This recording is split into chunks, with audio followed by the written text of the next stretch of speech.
What comes next in the battle over the border? The Trump administration's plan on dealing with what it calls a migration crisis. Why some Democrats are divided on how to deal with anti-Semitism on Capitol Hill. And how a failing housing community has transformed into a place of hope for foster kids. All this and more tonight on Faith Nation.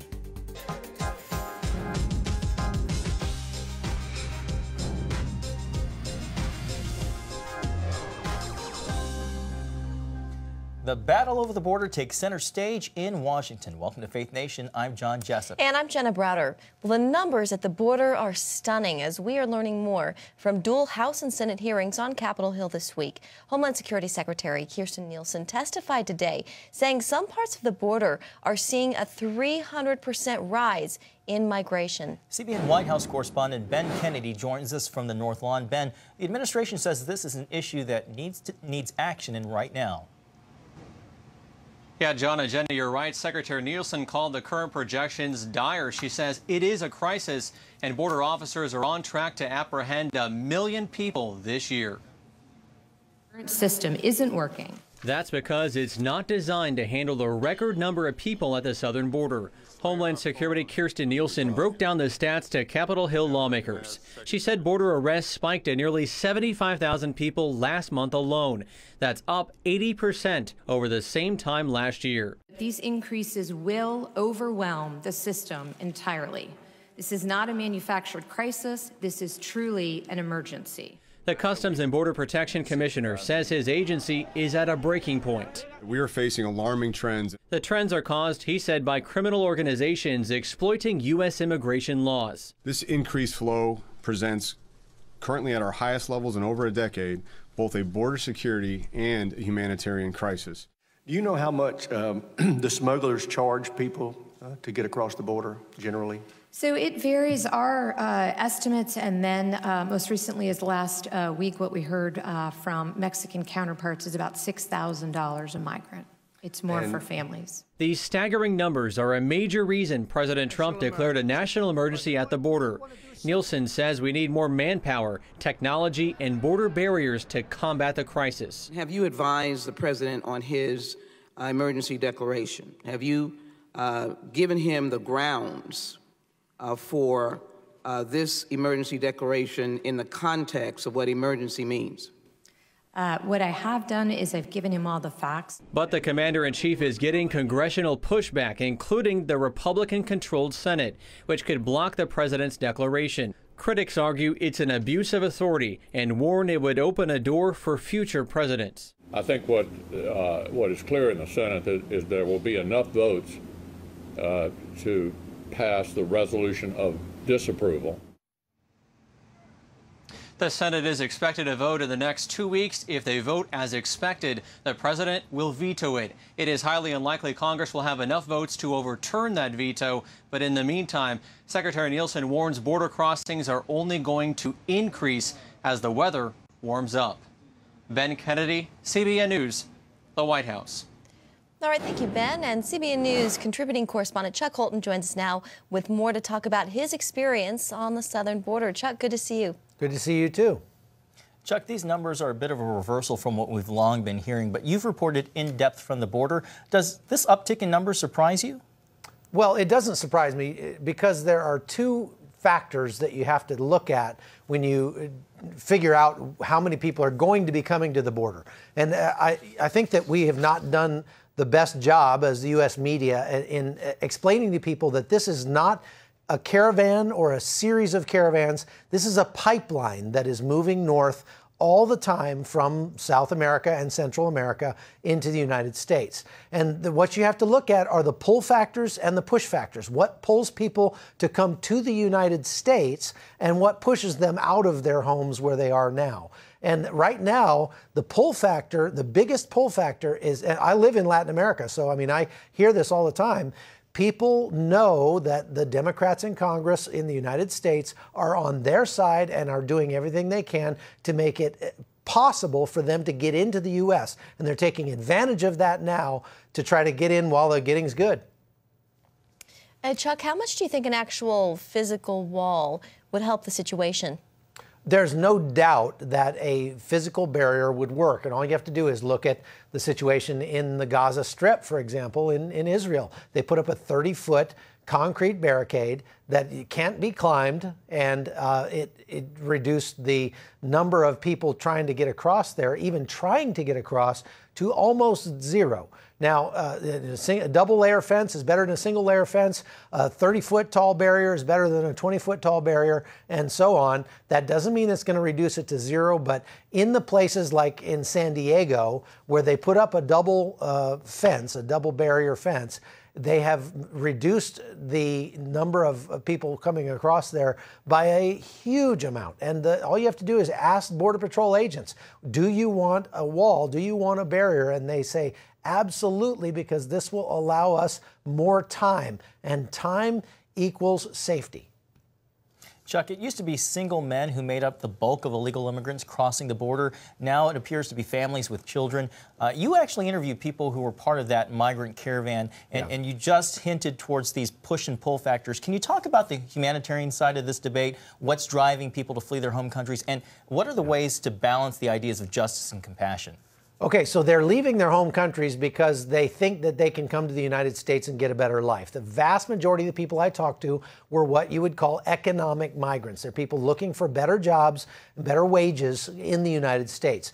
One of the reasons that they're making the decision to come now is because there is an infrastructure in place to help them make their way north. Now, if they had to walk on their own several thousand miles from Guatemala or Honduras to the U.S. southern border, most of them would never even set out on that voyage because it's just too difficult, too far. But there are left-wing organizations and there are well-meaning churches and individuals that are assisting people in getting north to the southern border of the United States right now. And so they're taking advantage of that infrastructure to, like I say, get while the getting's good and make it up to the north. Now, what's the problem that they're finding is that it's not as easy to get into the United States as they thought it would be. Donald Trump has taken a hard stand on that. And so then they're stuck because that infrastructure does not work in reverse and will not help them get back to their home country if they change their mind. That's right. Well, contributing correspondent Chuck Holton, thanks for being with us today. Glad to be here. Well, the future of that House resolution aimed at addressing anti-Semitism on Capitol Hill is in question tonight. Democratic leaders had planned to bring it to the floor today, but it's been delayed as Democrats are divided over the measure and what should go in it. The resolution was supposed to come as a rebuke of freshman Congresswoman Ilhan Omar, who again faces backlash over anti-Semitic tweets posted this past weekend. Those tweets come in the wake of another set of controversial Twitter statements she made just a few weeks ago. House Speaker Nancy Pelosi and other leaders in the House condemned the remarks, saying, quote, Omar's use of anti-Semitic tropes and prejudicial accusations about Israel supporters is deeply offensive. Well, Chief Political Analyst David Brody joins us now for more. David, you know, this resolution that the Democrats are drafting right now, it doesn't specifically mention Representative Omar, but this is definitely a rebuke, a response to some of her anti-Semitic comments she made. Right. Here's the problem, though. It doesn't mention her name, like you said. And that's a watered-down situation. They're also putting, potentially in this resolution, if it ever comes up for a vote, they're also talking about, well, we need to put anti-Muslim bias in there as well. So, you know, it's watered down after watered down situation. This is the problem that the Democrats are having, you know, how to handle all of this. And, you know, with Ilhan Omar, this has not been the first time, as we know, that she's gone down that road. But a lot of folks might not know, and I want to show you a few of these graphics, tweets that she has put out really throughout over the years. In 2012, as a matter of fact, this is what she said. This is before she ran for Congress. Israel has hypnotized the world. May Allah awaken the people and help them see the evil doings of Israel. I mean, just shocking, really. Here's another one. This is 2018. Drawing attention to the apartheid Israel regime is far from hating Jews. You are a hateful, sad man. She's responding to someone on Twitter.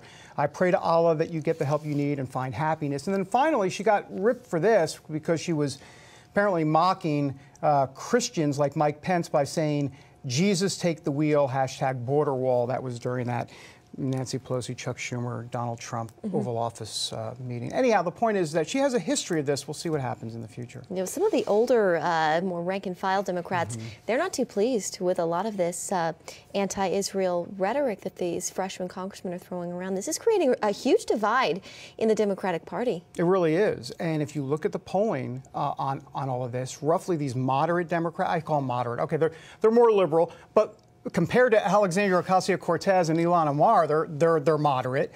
Those folks typically support Israel, but the problem is that the AOCs and the Ilhan Omars, they are much about 10 to 12% below what these other Democrats are in terms of their support for Israel. So there's the gap, about 10%.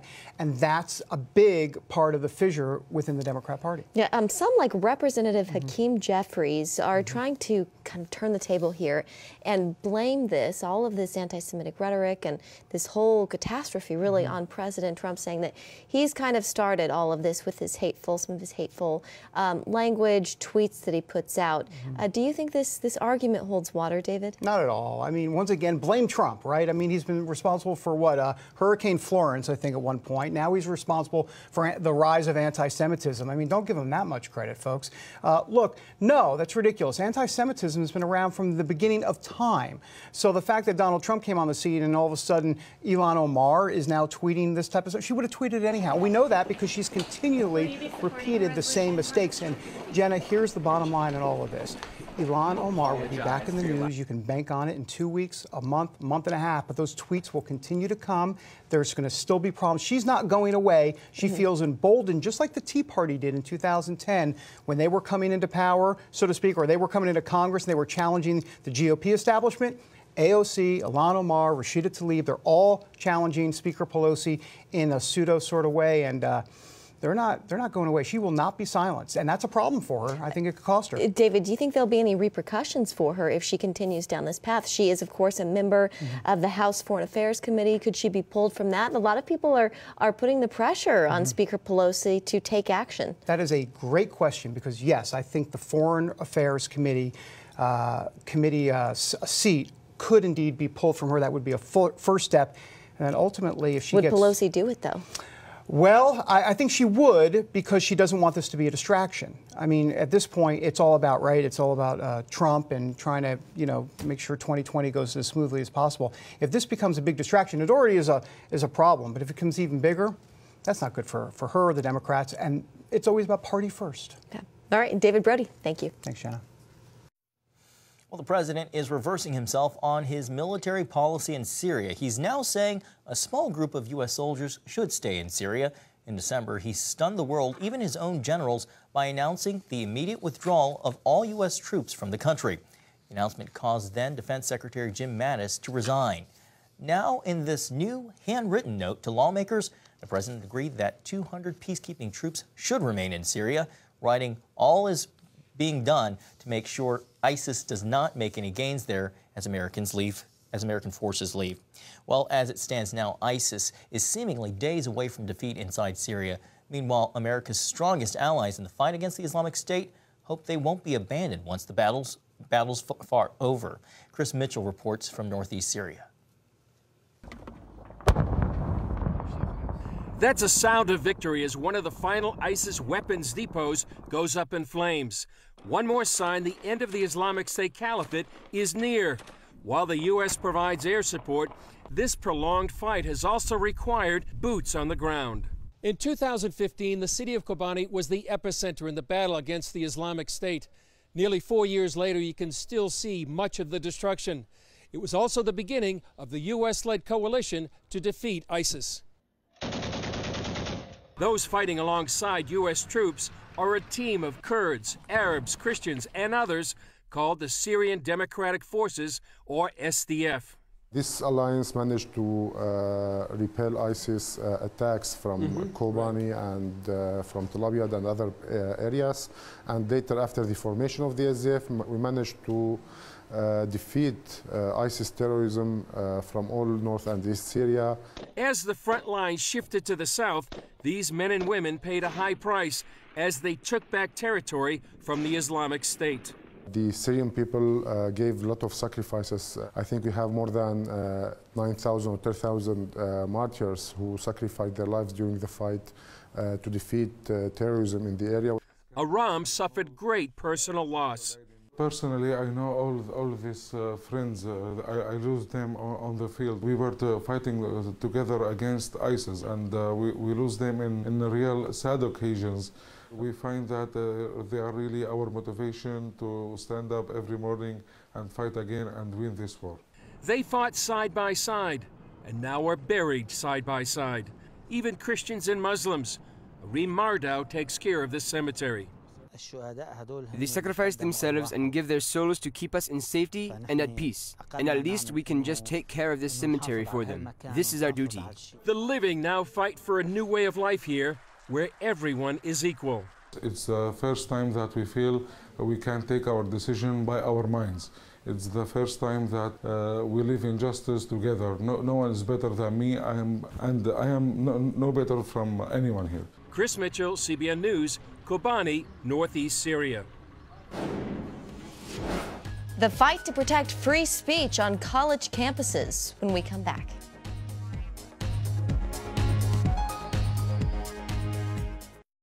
Welcome back. Well, President Trump is preparing to sign an executive order that would guarantee free speech on campuses across the country, regardless of political leanings. Schools refusing to comply would be hit where it really hurts and lose federal funding. Hayden, come up here, please. The president pointed to the attack on a conservative activist as a major reason why an executive order is necessary. If they want our dollars, and we give it to them by the billions, they've got to allow people like Hayden and many other great young people and old people to speak. Free speech. A protester turned to violence as Hayden Williams recruited students for a conservative group at the University of California, Berkeley. Ladies and gentlemen, he took a hard punch in the face for all of us. Remember that. He took a punch for all of us. And we can never allow that to happen. Neither Williams nor his attacker even attend UC Berkeley, but his story is emblematic of an education system that critics say shuns conservative voices. It's great that I'm being recognized, but there's so many conservative students across the country who are facing discrimination, harassment, and worse if they dare to speak up on campus. The president has threatened to hold federal dollars from UC Berkeley before. They are infantilized by safe space and trigger warning culture. After protests against Milo Yiannopoulos. No Trump! No KKK! No fascist USA! A conservative and openly gay rabble-rouser led the university to cancel his appearance there. In 2017, hundreds at Claremont McKenna College blocked entrances to keep attendees from listening to a conservative writer critical of the Black Lives Matter movement. Your message is hatred. We cannot tolerate it. And this after students at a private liberal arts school in Vermont stood up to protest the author of a book linking socioeconomics to race and intelligence. We believe in free speech, including online and including on campus. The president's free speech push comes as conservatives fear constitutional rights are in peril. Colleges and universities, mainstream universities, have become so intolerant of conservative viewpoints. In a defense of Christian values-based education, Liberty University President Jerry Falwell Jr. depicted the product of a liberal-leaning university system. We end up with politicians like Alexandria Ocasio-Cortez, who have only been taught one side.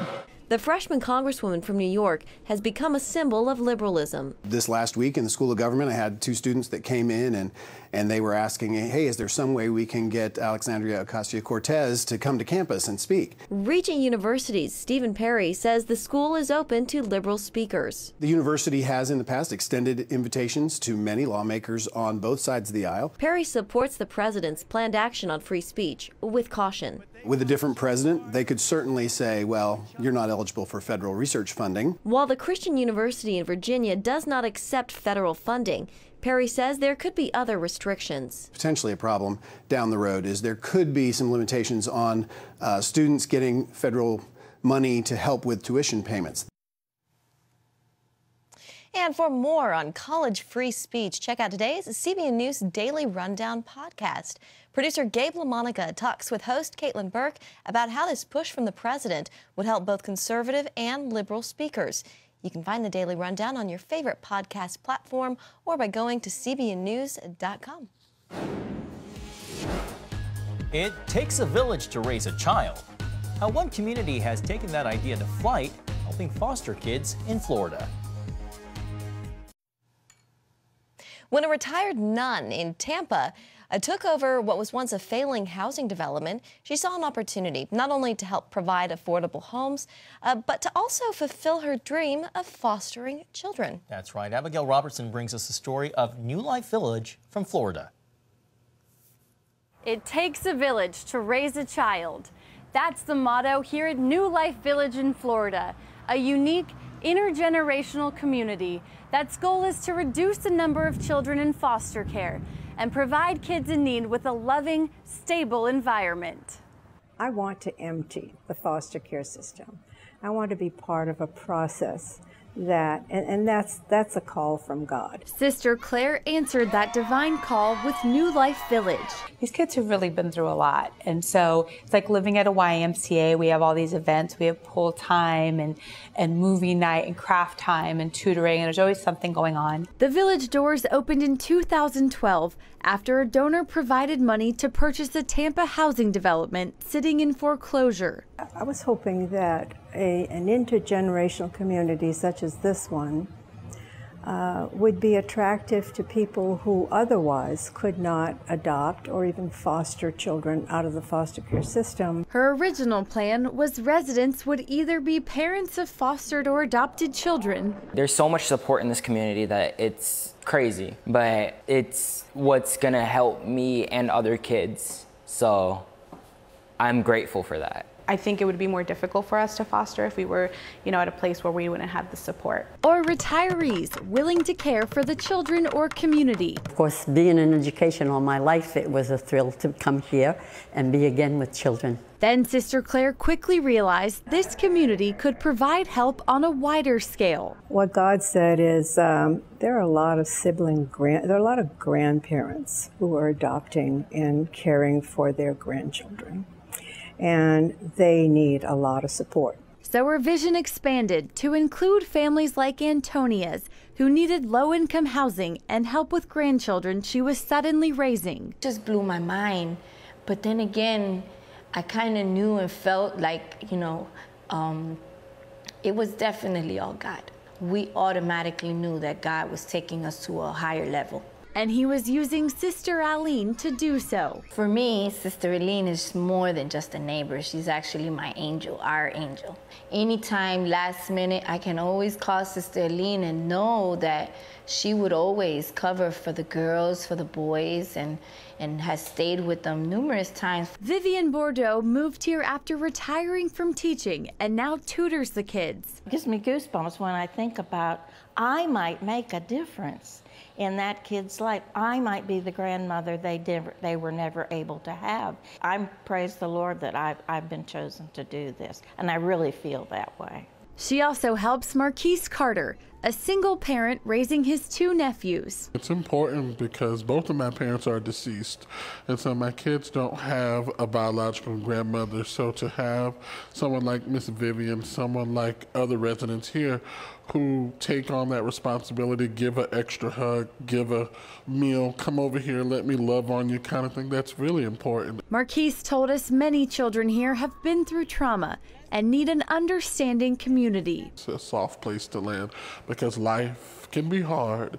They have meaningful relationships, meaningful friendships. New Life Director Mariah Hayden tells CBN News they know the Lord will furnish needs for the future. Anytime we have a hurdle, a challenge around here, we're such a prayerful community and we all come together and pray for what's meant to be, and it's like the wind is at our backs. Mariah shared the story of a miracle for one of their newest residents, a grandmother who took in her 3 grandchildren after the 4th died from child abuse, and a 3-bedroom house opened at just the right time. They had seen several different foster homes. They'd seen their brother die. They'd seen the system of care try to figure out what to do with them. And God had, in his way, shown the grandmother here. Even with this new home and friendly surroundings, the kids would not leave their grandmother's side. When she came, they were glued to her. They were afraid to go to the restroom. They were afraid to just do anything. They'd seen so much in the last couple of months. Then Mariah noticed a change that led her to believe things would work out. That was a big moment because he felt safe enough to just take off with his bike. And he was doing laps around the village with his new bicycle. I saw the kids like, okay, we're home, it's safe, we're good. Residents hope the trauma will be left in the past for many of these kids now that they're at New Life. It's a joy. It's a joy being here. It is. There's a long wait list to get into New Life Village, but they're working hard to raise the money to build even more houses on the 11 acres they're blessed to own. Reporting from Tampa, Abigail Robertson, CBN News. Thanks, Abby. What phenomenal work they're doing down there. Yeah, that's incredible. So encouraging to see. Yeah, and a lot of happy kids. No kidding. Well, that'll do it for this edition of Faith Nation. Have a good night.